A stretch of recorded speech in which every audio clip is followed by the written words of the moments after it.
Here we have the Dell Inspiron 17-inch 7706 2-in-1. Now, finding a 17-inch laptop, much less finding a good one these days, is a little bit of a tricky thing. Most manufacturers have kind of scooted away from the large form factor of a laptop in favor of something that's a little smaller and more travel friendly. But today, we're going to find out if this 17-inch laptop is up to the task of becoming the best big boy laptop in the world.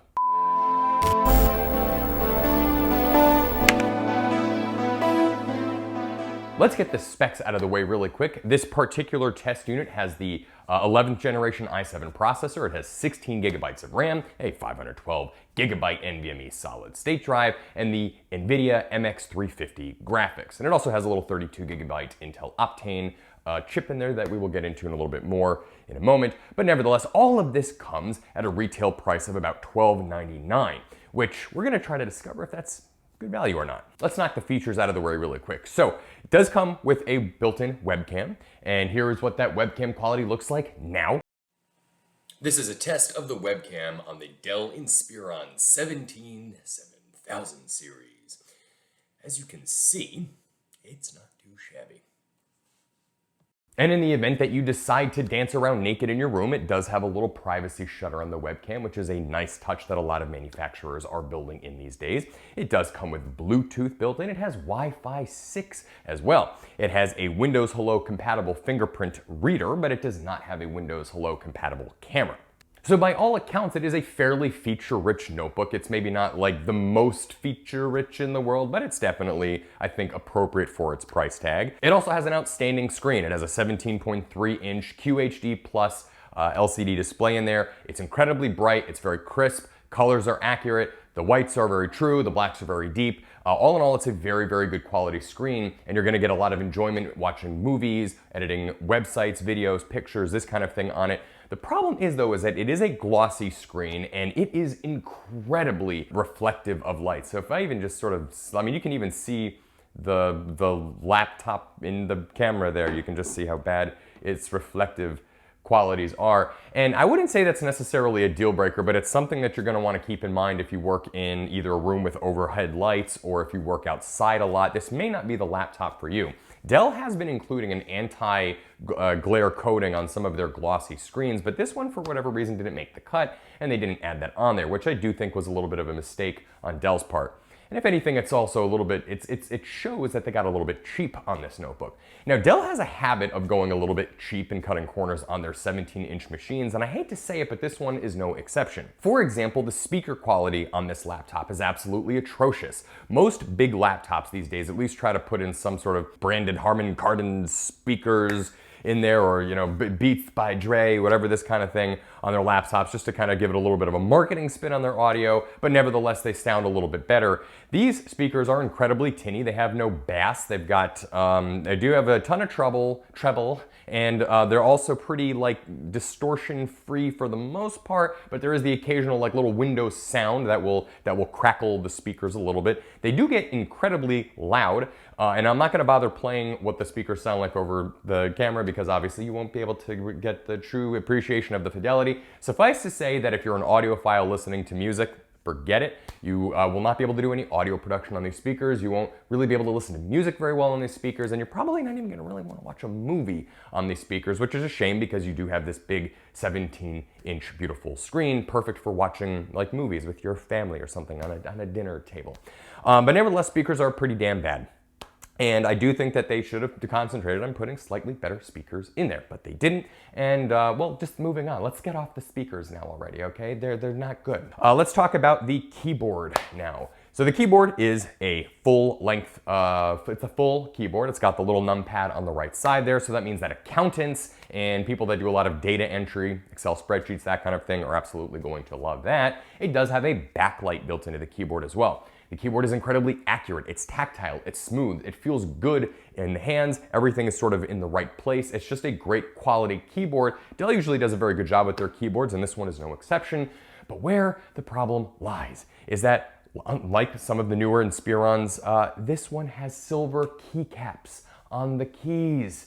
And why do you manufacturers insist on putting silver fucking keycaps on your keyboards? It makes it impossible to see the keys under even the best conditions. The only way you can really improve it even slightly is if you enable the backlight on it, but otherwise the keys are, the letterings on the keys are almost impossible to see. I don't know what the obsession is with manufacturers putting silver keycaps, but please stop doing it. It doesn't look cool, it's stupid, and it's not very practical or functional. Trackpad, very, very big, very, very good. Very accurate, very precise, multi-gesture, it goes where you want. There's not a lot of ghosting on it. It is just a fantastic, fantastic trackpad. It is almost about the size of my hand.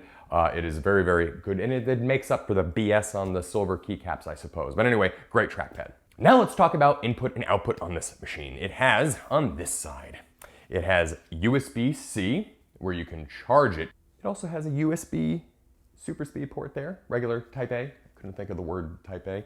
HDMI, and no, that is not throughput, so you're not going to be able to put like your Xbox or PlayStation 4 on there, although I'm not sure why you'd want to do that on a laptop anyway, but nevertheless, you can't. And then of course where you plug it in, because it doesn't run on solar energy. And then on this side, you've got a camera card reader, which can take full-size SD cards, nice touch. You've got another USB super speed port, and then a dual microphone headphone audio jack.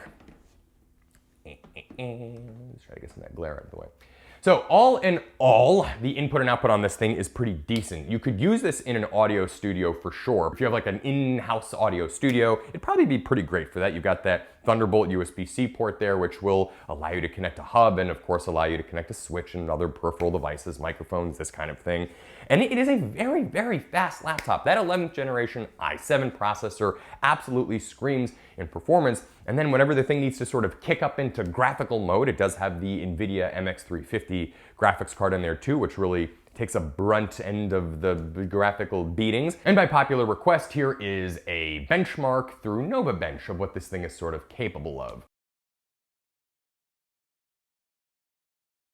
I wouldn't say this is a very good laptop for gaming, however, though, and the reason why is because the MX350 is not really powerful enough to push like really intense graphics to the QHD screen. So the resolution on a QHD Plus screen is 2560 by 1600, and while you can certainly play like Minecraft and Roblox and probably like Fortnite, you're not going to be able to play any kind of AAA titles, Cyberpunk, RDR2, GTA 5 on max settings. It's just not really going to be able to drive that horsepower.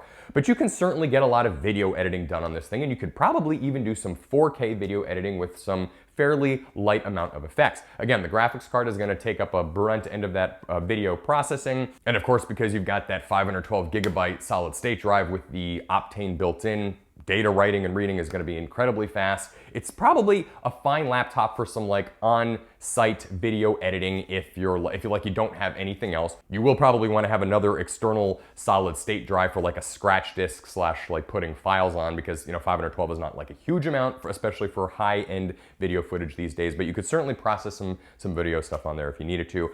I don't really think that this laptop is for like nonprofits. It's just a little bit too expensive. And as far as it just being like a general productivity computer, it's a little bit overkill for that as well. So if you're looking for just general productivity, you're gonna probably wanna pull back into something a little bit less expensive, maybe like either the 5000 series Dell Inspirons, or maybe even going to like the Lenovo's, something like that, Acer laptops. But nevertheless, it is a very, very fast, good, powerful laptop. It's very clean. It's made of very good materials. Everything is sort of these good plastics and metals. They've got this very nice finish on the edge of the laptop. It's just they've polished it. It's shiny. It feels good and clean in the hands. And let's get this. I should just stop picking the thing up. Do we recommend this Dell Inspiron 7706 2-in-1 laptop? And the answer is yes. I think we do. If you're looking for a big, huge laptop but you don't want to throw down for the MacBook Pro 16-inch, and you just want something that's like gives you a lot of kind of bang for your buck, you can probably get this thing on sale for maybe a little like more than $1,000. Again, retails about $12.99 on it. I do think that it is pretty decent value, but there are just some corners and some design mistakes that I wish Dell paid a little bit more attention to. And again, something like the silver keycaps is very easy. All you gotta do is just stop making silver keycap keys. And as far as the speakers are concerned, you maybe just could have put something a little beefier in there. Battery life on the laptop is going to be probably one of those like all-day things, as long as you're not doing any kind of like major audio video processing. It is, if you sort of put it in low power mode, it should be able to dial itself back to giving you, again, practical usage, like maybe all day in an airport or something like that. But it is a very big laptop, and it's not lightweight. It is heavier and bulkier than the MacBook Pro 16-inch, so I really don't think that you're going to want to use this if you travel a lot. This is definitely going to be the kind of laptop that you maybe have to bring on site to a video or audio production, or this is just something that sort of sits on your desk, and for whatever reason you want a laptop and not an all-in-one. But it's really not a traveler's notebook by any means, and it is not going to fit into, like, let's say a Mystery Ranch briefcase or anything like that. You are going to need a big bag to be able to carry this big laptop. It's chunky, if I'm not getting that point across. And again, nothing wrong with that. That's just what this laptop is. It's not a thin and light machine. It's not an LG Gram, but it is a good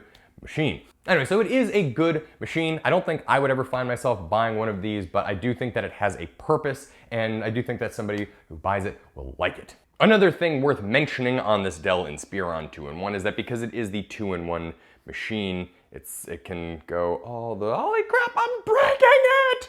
It can go all the way back into a tablet mode. Now, I'm not sure who's going to be using a 17-inch machine in a tablet mode like this, because it is just beefy.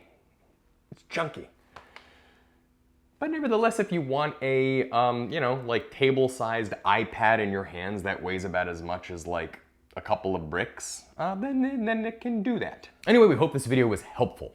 Please like and subscribe, and if you have any questions, reach out to us into the comments section, and we will be back with another video real soon.